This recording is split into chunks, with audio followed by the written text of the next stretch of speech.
இப்போ தேவனே வந்து என்கிட்ட கனவுல வந்து சொன்னாரு, நீ உங்க அப்பா வீட்டுக்கு போன்னு சொல்லிட்டாரு.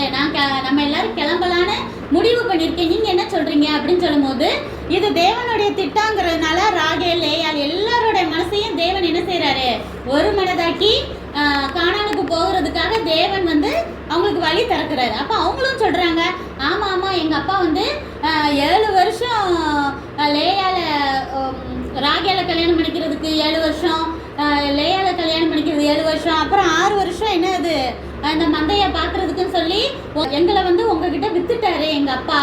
அந்த பணத்தெல்லாம் வாங்கி அவரே சாப்பிட்டுட்டாரு, அவரே அனுபவிச்சுட்டாரு.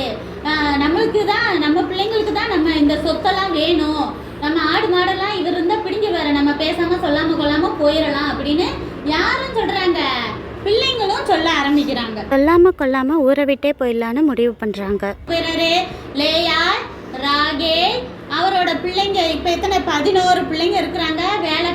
வேலைக்காரிகள், ஆடு மாடு அத்தனையும் என்ன செஞ்சுட்டு ஓட்டிட்டு கிளம்பிட்டார் அவர்.